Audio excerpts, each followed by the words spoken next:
Hello and welcome. Today we'll be guiding you through our project for the Hackathon Future City competition.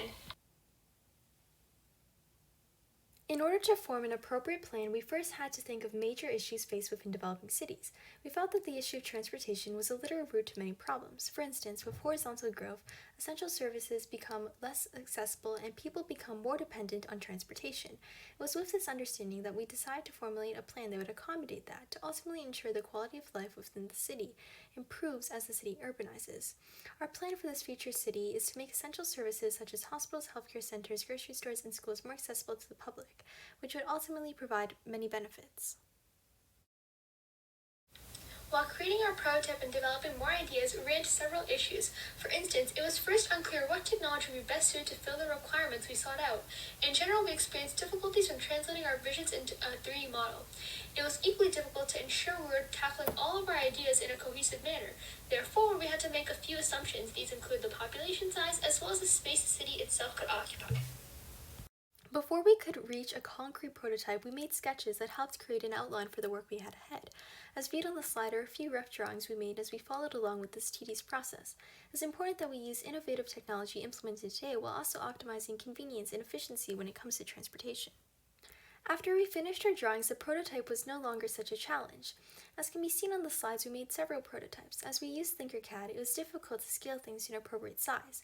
Based on this, our first prototype would consider our idea within respect to a city, considering the layout, road pathways, and how it would function as a whole. Whereas in our second prototype, located on the right of the screen, we attempted to portray specific technology integrations which we plan to use. In order to clarify our intentions, we focused our prototype on 3 key forms of technology. These consist of movable road dividers, more weather-resistant roads, and smart traffic lights. Since our focus for this project was to incorporate efficient travel to essential services, forming more routes to important services that are commonly visited would allow a decrease in the amount of traffic. By using movable road dividers and smart traffic lights, we would be able to have more control over the incoming and outgoing traffic at these busy areas. In order to help new residents adjust to the routes, while also considering visitors to the city, additional signs would allow people to easily navigate throughout the city.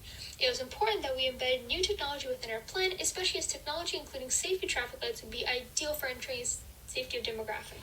In many ways, this project is quite innovative. To be more specific, stacked roads are already a great success within certain areas, such as the Marquette Interchange in Milwaukee in the United States. We felt that different levels within this road would serve various purposes. Lower levels would be dedicated to larger vehicles, such as garbage disposal trucks, while higher levels would be dependent on the destination desired.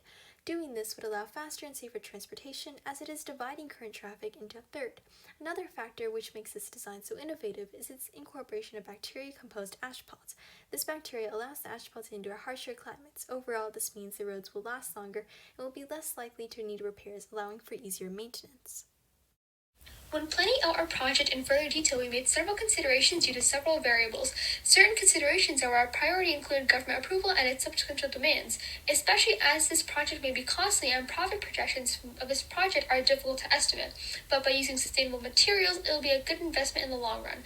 Accessibility, environmental impacts, and needs of others were also prioritized. Since we were unaware of the current technology demands of both the government and its citizens, we got our idea at looking at modern cities around the world that incorporate similar technology that have been proven to be successful. Due to the uncertainty of the city's population and its fluctuating size, we didn't know whether or not these dividers would always be effective, as without many people there wouldn't be a need to control traffic when there is none. We would also need to take into account the time it would take to build these new roads, as they've never been built in Canada and are far more complex. In terms of after the city is built, we would still face the population problem. However, as the population increases, such technology would be highly impactful. After reviewing the short-term effects of this model, it was equally important that we examine the long-term effects as well. It was clear that these innovations would allow for a better quality of life. Although this project would be costly at first, it would be ultimately quite cost-efficient. In addition, the roads would not be going through the same wear and tear, as the demographic is being more evenly divided across the levels. It is often easy to find technology that hasn't been through enough testing. For instance, solar panel roads have been proven to be costly, not very effective in their purpose. Not only would this technology be more affordable than solar panel roads, but it would be capable of achieving its purpose in sustaining against various weather conditions. Here are all the sources we used in order to complete this presentation.